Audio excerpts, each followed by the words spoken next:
Hi, I am James Parker and I'm 38 years old and wife Elaine Parker was 37 years old. After working a night shift and fixing a leak in our roof at 4 a.m., I came home exhausted. My back hurt. My hands were bleeding. I thought I'd nap for an hour. Instead, I woke up to my clothes stuffed in trash bags, my wallet empty, and a note on the fridge. "You're dead weight. Get out."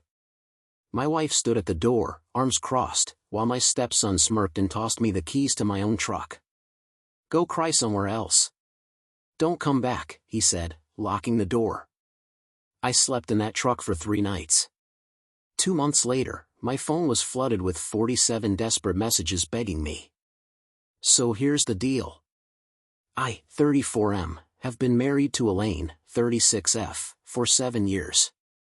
She's got a son, Craig, 19M, from her previous marriage. The kid never liked me, whatever, I get it. Teenagers are moody. But this story isn't about typical family drama. It's about how I went from busting my ass for these people to sleeping in my truck in the span of 1 day.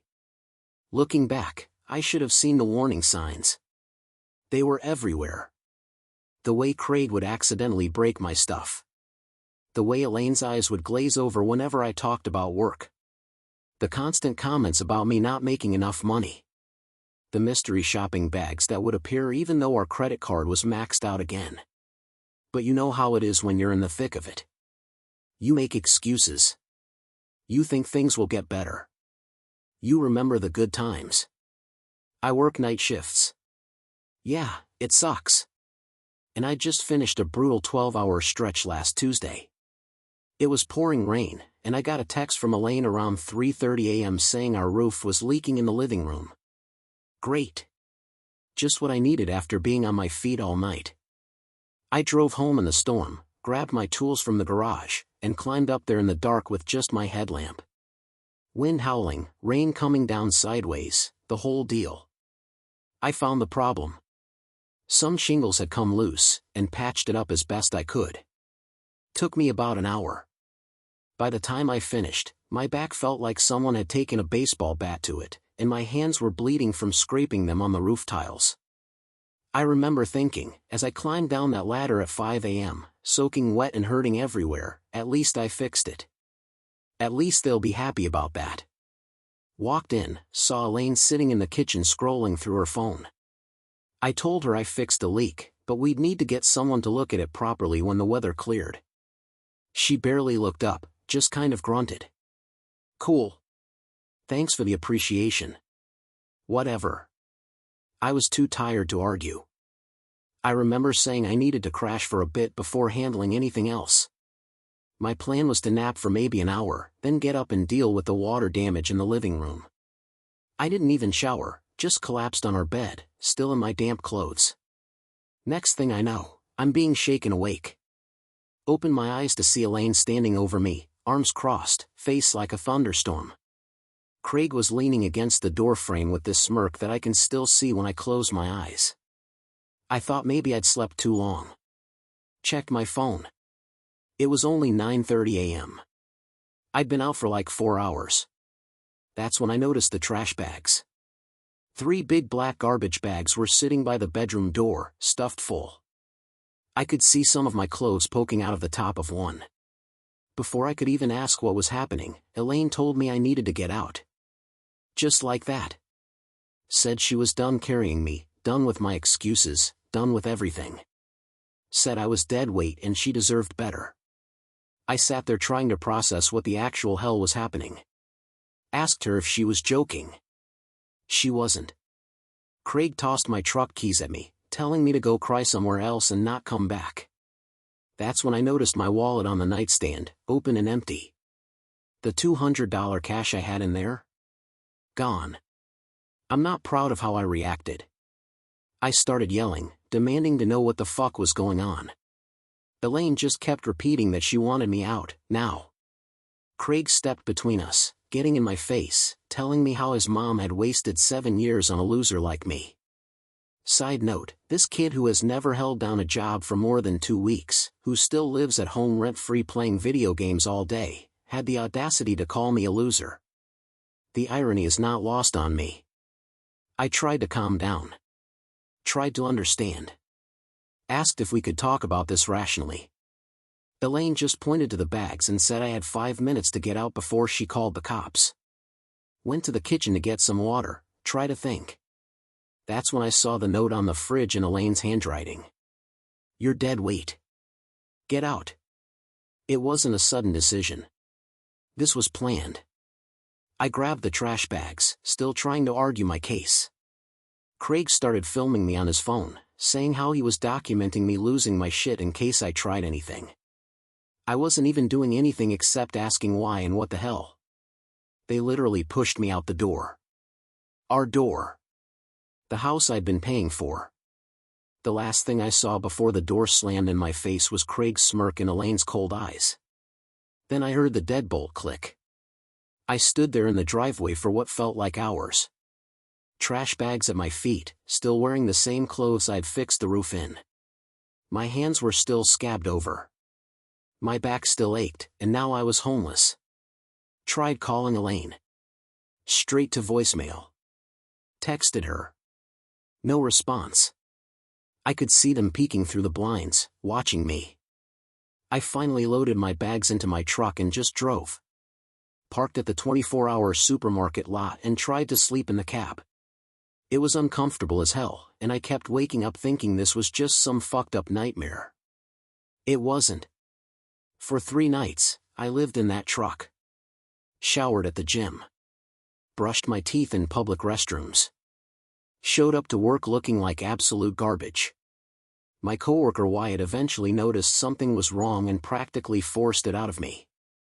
Offered me his couch until I could figure things out. First thing I did, when I had access to a computer, was check our joint accounts. Cleaned out. Every last penny. 7 years of marriage and she took everything we had saved, which wasn't much, but still.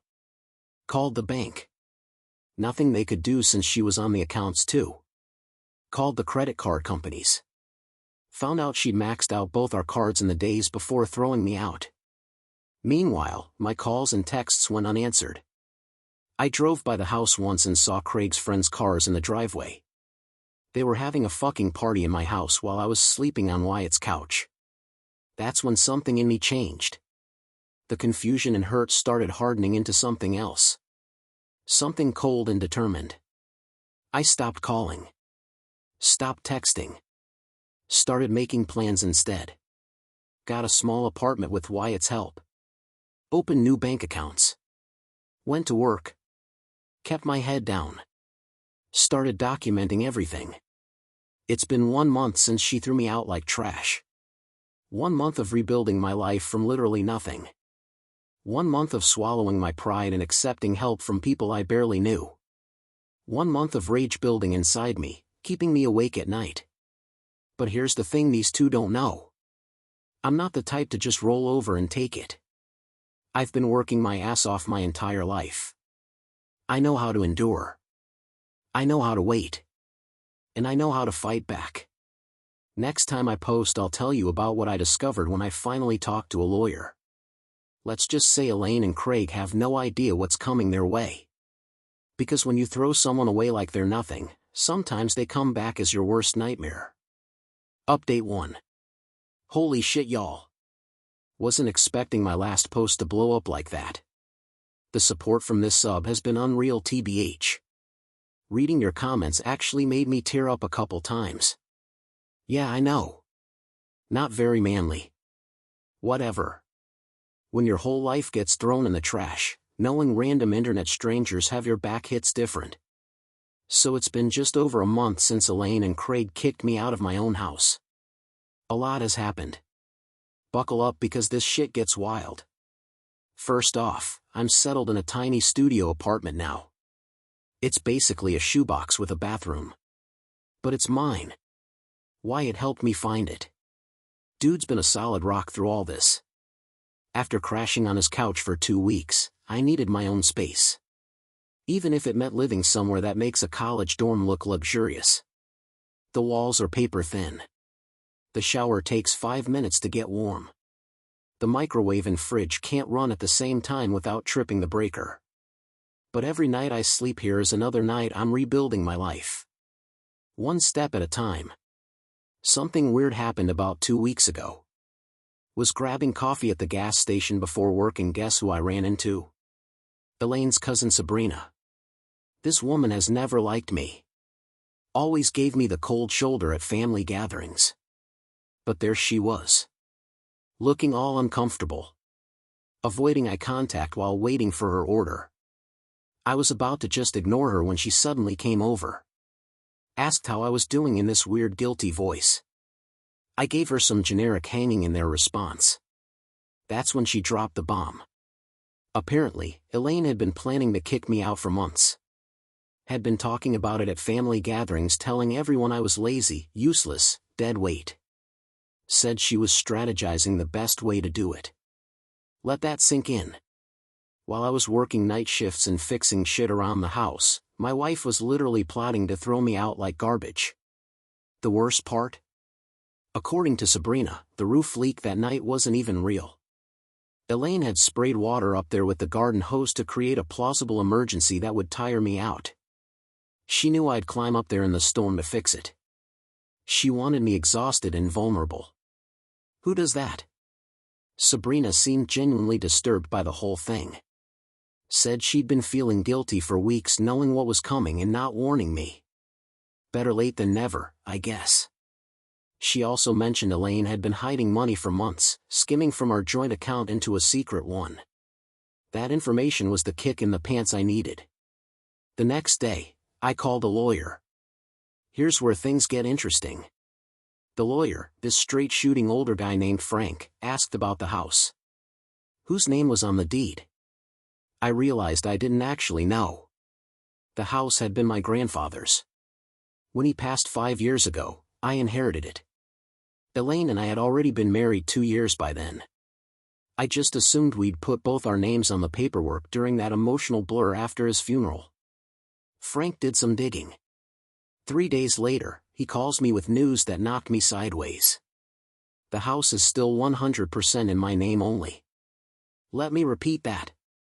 My name only. Turns out, we never updated the deed after my grandfather died. The lawyer handling his estate just transferred it directly to me. Elaine and I had talked about adding her name someday, but never actually did it. For 5 years, she's been living in my house, acting like it's hers. And here's the kicker. In our state, since we've been married under 10 years and the house was inherited, not purchased together, it's considered separate property, not marital property. Translation, it's legally mine. All mine. When Frank told me this, I just sat there in shock. Then something shifted inside me.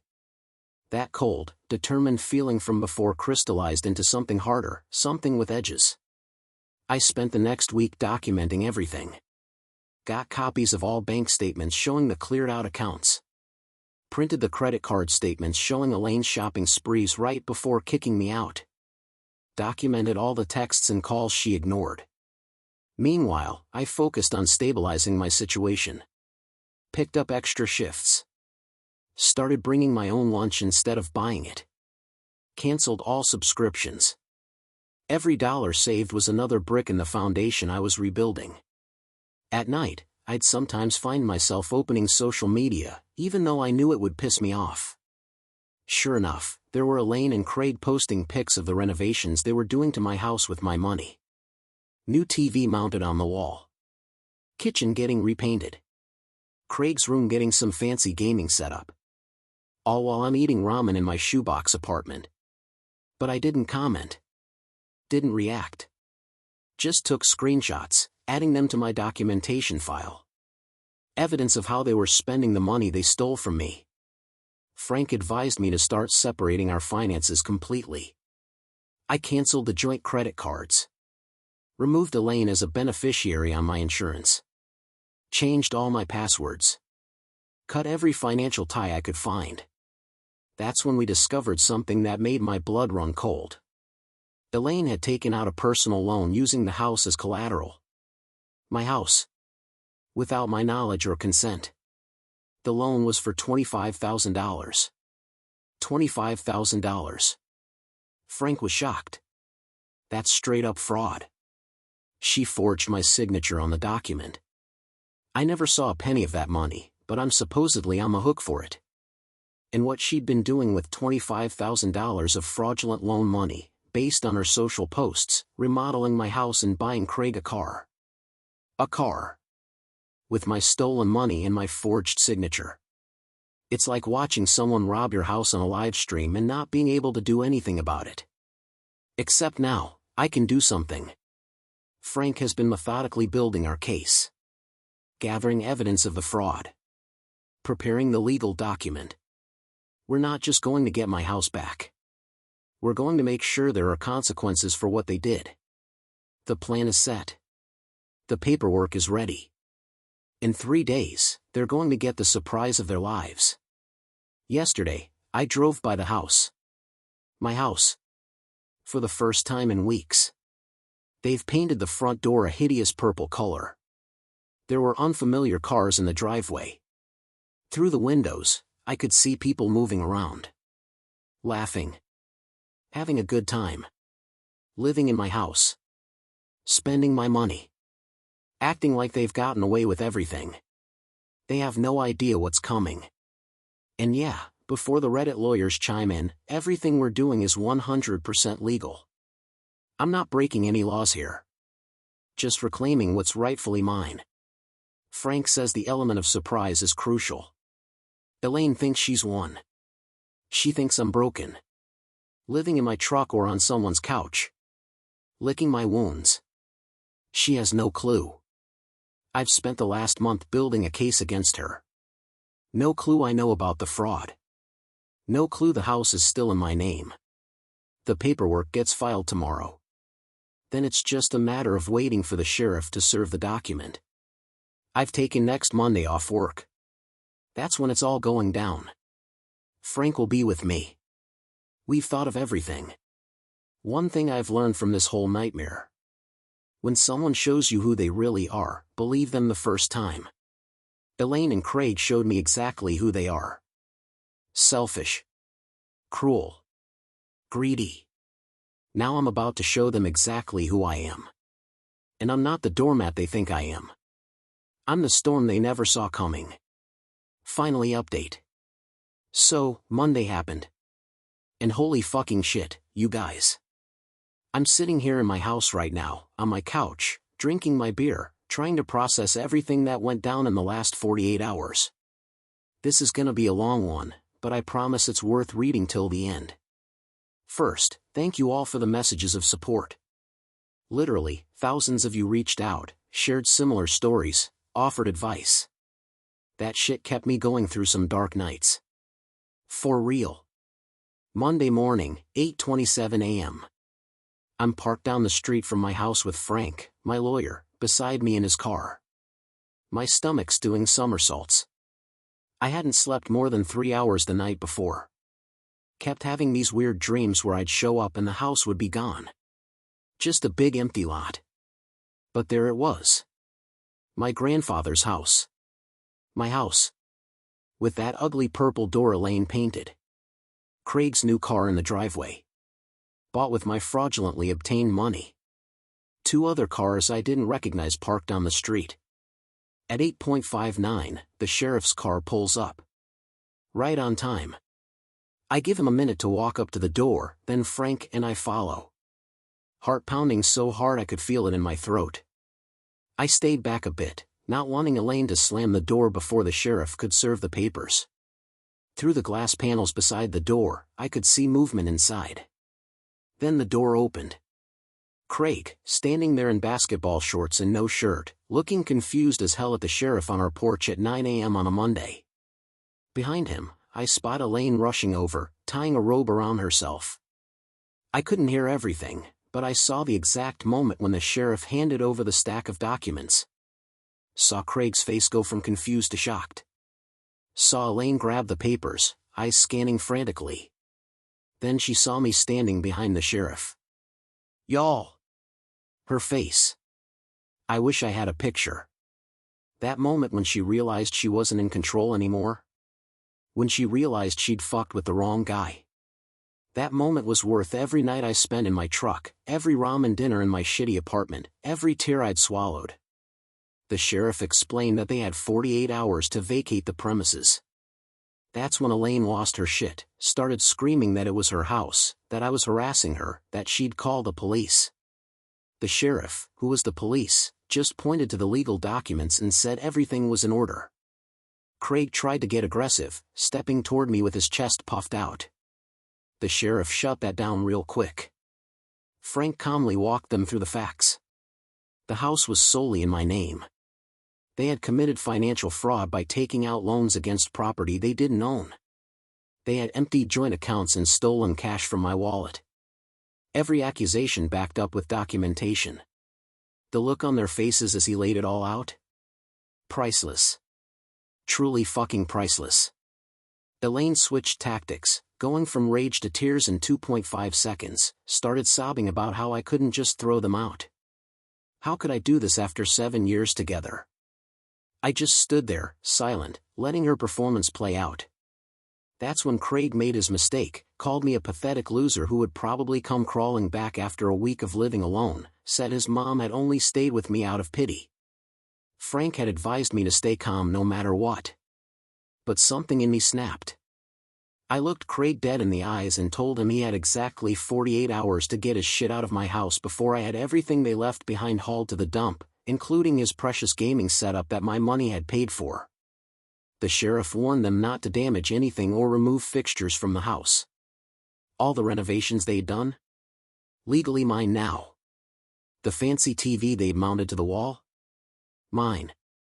The new appliances? Mine. We left them standing there, staring at the paperwork, reality finally sinking in.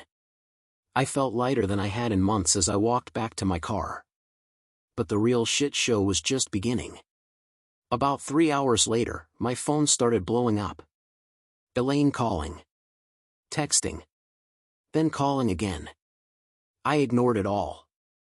Frank had told me not to engage directly. Everything needed to go through him now. By evening, I had 17 missed calls and 23 texts. Everything from threats to tearful pleas to get back together. Screenshots of all of them went straight to Frank. The next morning, Tuesday, I checked my phone and nearly dropped it. 47 messages overnight. Voicemails, texts, DMs on every social platform we'd ever shared. Emails. Even a fucking letter slipped under the door of my apartment. How she found my address, I still don't know. The messages started with anger, then bargaining, then full-on panic as she realized I wasn't bluffing. The later ones were borderline incoherent. Talking about how she'd changed, how she'd made a terrible mistake, how Craig was sorry too, doubt. The last one, sent at 4:13 a.m., just said, "Please, Randy. We have nowhere to go. No money, nothing. Please talk to me." I sent one reply at Frank's direction. All communication must go through my attorney. His contact information is in the documents you received. Then I blocked her on everything. Wednesday morning. The 48-hour deadline. Frank and I meet the sheriff at the house again at 9 a.m. sharp. I half expected them to barricade themselves inside, but to my surprise, there was a small U-Haul in the driveway. Craig's car was gone. The other cars too. Elaine was standing on the porch, eyes red and puffy. Craig nowhere to be seen. She tried to approach me as I got out of my car, but the sheriff stepped between us. I'll never forget what she said as I walked past her to my house. Said I couldn't do this to her. Said I'd regret it. Said Craig was right about me all along. I just kept walking. Inside, the place was a disaster. They'd clearly left in a hurry. Took what they could carry and left the rest. The renovations they'd been bragging about online? Half finished. Walls partially painted. Kitchen cabinets removed but not replaced. And out of spite, they'd done some damage. Holes punched in walls. Scratches on the hardwood floors from dragging furniture. The bathroom sink cracked. But here's the thing. I didn't even care. The house was mine again. The trash had taken itself out. Frank documented everything for potential additional legal action. Then shook my hand and said the worst was over. He'd handle the fraud case from here. The bank was already investigating the forged loan documents. Elaine was potentially facing serious consequences for that. After they left, I just sat on the floor of my empty living room. Alone in my house for the first time in 2 months. It didn't feel like victory exactly. More like exhaling after holding my breath for too long. I called Wyatt, who showed up an hour later with beer and pizza. We sat on the floor eating and planning what needed to be fixed first. The roof, obviously. Then the damage Elaine and Craig had done. He offered to help on the weekend. Said some of the other guys would too. Real friends. Not people who throw you away when you're inconvenient. That night I slept on a camping mattress in my bedroom. Best sleep I've had in months. The next few days were a blur of cleaning, organizing, making lists of repairs. I was off work, using vacation days I'd saved up. Every hour I spent reclaiming my space felt healing somehow. Then yesterday, something unexpected happened. A knock at the door around 6 p.m. I opened it to find Alexandra, Elaine's sister. She looked nervous as hell, standing there twisting her wedding ring. I hadn't seen her since before Elaine kicked me out. She and her husband Stepson had always been at family gatherings, though Stepson was a piece of work. Always talking over her, controlling everything. Alexandra asked if she could come in. Said she needed to talk to me. Against my better judgment, I let her in. She broke down crying almost immediately. Said she was sorry about what Elaine did. Said she tried to talk her out of it. Then dropped the real bombshell. Elaine and Craig were staying with her and Stepson, sleeping in their basement. But Stepson was making life hell for all of them, especially Elaine. Taking her money, what little she had left. Controlling when she could leave the house, even what she could eat. The irony wasn't lost on me. Elaine had gone from treating me like garbage to being treated like garbage herself. Alexandra wasn't there to beg for Elaine, though. She was there for herself. She wanted out. Away from Stepson. Had been planning it for months, but never had the courage. Seeing me stand up for myself had given her the push she needed. I sat with her for 3 hours helping her make a plan. Called a friend who works with a women's shelter. Made some calls. By 10 p.m., she had a safe place to go, and a plan to get her stuff out while Stepson was at work. This morning, I helped her move the essentials to a storage unit. She cried, saying she never thought I'd help her after what Elaine did. I told her she wasn't Elaine. She hadn't done anything to me. Now it's evening. I'm sitting on my back porch with a beer, watching the sunset. My house still needs a ton of work. My bank account is still recovering. The legal stuff with Elaine isn't fully resolved yet. But I'm free. And I'm stronger than I was 2 months ago. Funny thing. Alexandra texted me an hour ago. Said Elaine and Craig just found out she left Stepson. Apparently, Stepson blamed them for Alexandra leaving and kicked them out. They have nowhere to go. No money. No car. Craig's got repossessed yesterday. No friends willing to take them in. Karma really is a magnificent bitch. So that's where things stand now. I'm rebuilding. They're falling apart. And every day I'm a little less angry and a little more at peace. Thanks for coming along on this journey with me. Reddit. Your support meant more than you know. Oh, and to that one commenter who asked if I'd take Elaine back if she apologized and changed, LMFAO. Not if she was the last woman on Earth. Some bridges don't just burn. They get fucking nuked from orbit. And that's the end of today's story. If you enjoyed it, please give this video a thumbs up and drop a comment below. Your support helps the algorithm push my content further. If you're new to the channel, don't forget to hit that subscribe button. It really helps me keep creating more stories for you. Thanks for watching, and I'll see you in the next one.